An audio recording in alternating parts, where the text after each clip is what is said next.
Hello everybody and welcome to another Beyond All Reason video. Today we have a 1v1 between Barcast and Modulo. Now we've seen Barcast quite a lot on this channel. He's currently rank 16th out of every player in the 1v1 scene, and Modulo is rank 10th. So Barcast, the underdog here. I know he doesn't like to cast his own fights, so I'll do it for him. And we are today on the map Wanderlust. It's a map we've not seen before on the channel. I'm pretty sure it's a new map. Quite a few different terrain elevations here as we go for a bit of a lower view. And be interesting to see if the geothermals get used on this map at all. We can zoom out quickly and see there is a geo behind both players' bases. And then on the north and south side in the middle, there is also a geo. Now, another key thing to note on this new map is the metal points along the middle line are double, well, not double, but there are a 3-point metal extraction, whereas the rest of them are 1.9, in essence 2.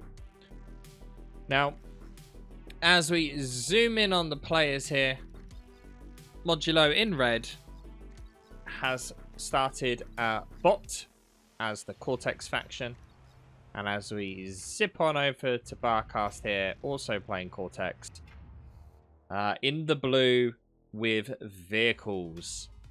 Now we'll see how the terrain elevation is going to play with the vehicles pathing. And for a reminder, you can press F2 here to get the transversability map up, where you can see how different units will be able to handle the terrain. So getting up to this geothermal is a no-go for that vehicle constructor, but potentially possible for the bot constructor along this edge here, if the players decide to go for it, that is. Now early on, we don't expect to see too much here. We are seeing Modulo using great use of the bot constructor's maneuverability here and building a radar on that top hill that gives great radar coverage and is going to stop Barcast being able to do any raids, because it even covers this bottom side as well. Map's quite small, as you can tell. That radar pretty much covers the whole map, and this grunt unable to get anything in this early stage.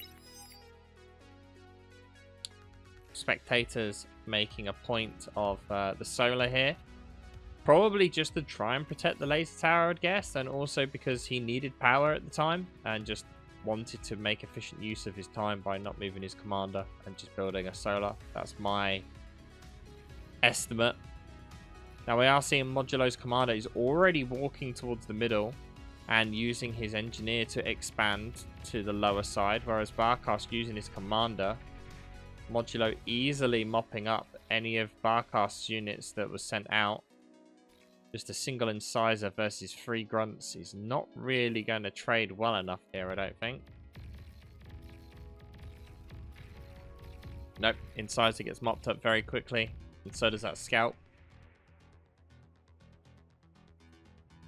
The Barcast deciding to go for a bit of a longer term plan here, I believe. He should be able to build up and defend this expansion pretty easily with his commander and get it done really quickly.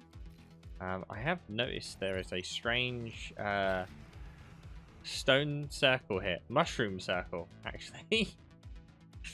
That's just full of energy. A strange addition to that map here. Just on one side, just a circle of mushrooms. Both players not really caring about the northern, well, for Modulo, the northern expansion, and for Barcast, the southern expansion. It is a bit further away and a bit harder to defend.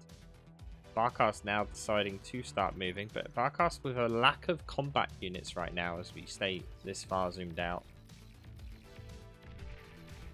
I'm focusing on a lot of scouts, but not entirely great. Modulo here taking the first triple metal spot. deciding that he really wants to double down on defending that. As we look in the top right here, you can see this is the income numbers for the teams. With it being 1v1, that's perfectly fine because that is just basically the player's metal income. So we can see that right now Barcast is at a metal income of 13 with Modulo on 16. And energy is basically the same right now. Barcast may be in a bit of a problem here. We've got 5 grunts to the north and another 4, 5 to the south, plus the incisor that was resurrected. Barcast can easily defend this bit that's right outside of his base, but the attack coming from the north here, Barcast is not going to be able to move up this hill with his units. Don't think the choice of vehicles here was necessarily the right one. It does limit his movement substantially here. Barcast is aware of this push here and has moved units to defend it. But he does only have 3 incisors versus 5 grunts. 6 grunts, sorry. And as you can see on the map here, he's massing a sizable force here as well, along the bottom. 1 grunt does manage to sneak past. Barcast building levelers now to counter the grunt spam. Unfortunately, Modulo forgets this grunt that he could have potentially gotten some economy damage there, but Modulo in a very, very strong position here as he gets a second middle metal extractor, pushing his economy way far ahead of Barcast, who has yet to even enter the middle section of the map. Barcast still very heavily on the defensive right now. He's built a pounder, which will do very well versus the grunts, at least until a thug transition, but they are very slow, and there is one on the bottom side there that's in a very good position to counter these grunts here. What's Barcast's radar looking like? Not great. This little force over here does manage to get through. However, it will not be able to pick up anything because there are plenty of laser towers down here that will be able to hold off a single incisor, as that incisor gets thoroughly decimated and will not survive to be able to do anything substantial. Again, the use of bots here helping out. Modulo able to expand along the very edges of the map here. So many laser towers here. Even the pounder falls quickly to a triple laser tower. And Barcast's push gets absolutely destroyed. Nothing left. Barcast very, very short on units now. He has basically 6 combat units total. Whereas we can see 19 combat units here from Modulo, and that's just what's on the front line. Surprisingly, Modulo is transitioning 2 vehicles himself. Now that he has the metal, he has 12 more metal income right now than Barcast has. And this is not looking good for Barcast. He's built some full-fledged brutes here, which do push the LLTs down pretty quickly. But he is driving them straight into a bunch of Rocketeers here, which do a lot of work against targets that aren't going to move. But we may see the first part of some actual economy damage here from Barcast. If the grunts don't chase him down first, though, is Barcast going to split up these brutes? No, driving them straight into the base. Construction turret manages to eat one of them, and the other one left on the edge, abandoned, unable to really accomplish too much here. He's queued up some plans for it, but not looking good at all. Artillery actually coming out from Barcast. Barcast knows this is not going well when he's been pinned into his own cliffside. Oh, wow. was going to say, Modulo self-D'ing all of those units. That was a bit hasty there. Barcast needs to step up his game here. He needs to do something. Modulo's commander is in a very exposed position here. He is taking consistent artillery damage. Not really going to do too much, but still. Push goes in here against the two brutes. Brutes will get surrounded and get killed very quickly.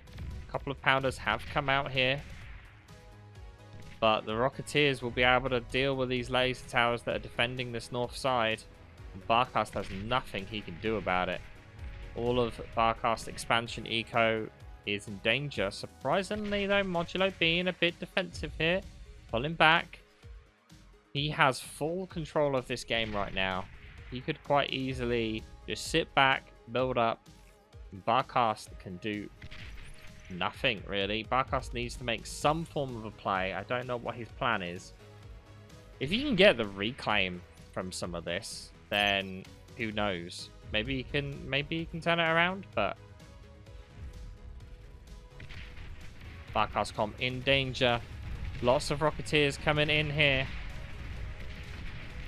Barcast hoping for a D-gun. Unfortunately, he's not quick enough and then eats a bunch of missiles.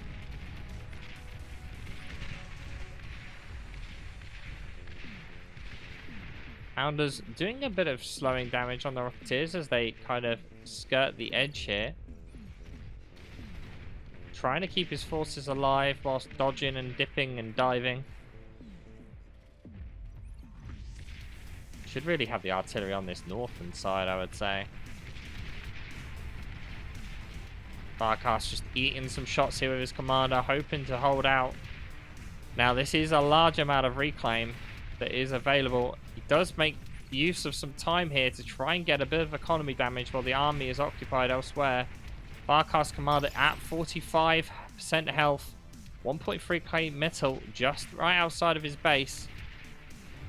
He can win this fight and hold out, then that's worth it. Artillery will help combat these rocket bots if he can stay alive, but those rocket volleys just absolutely obliterating these stationary tanks.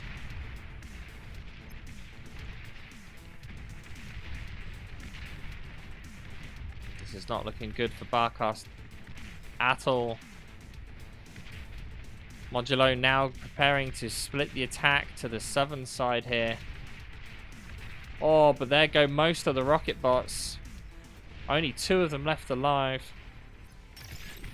Barcast now desperately eating as much metal as he can. 2k metal just outside of his base.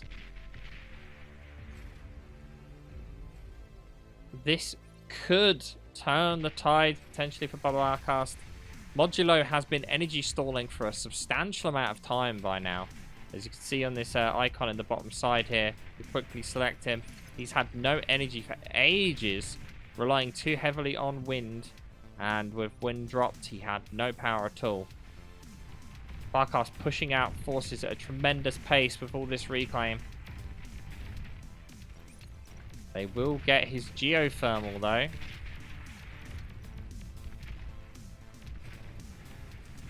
Barcast again shuttered into his base.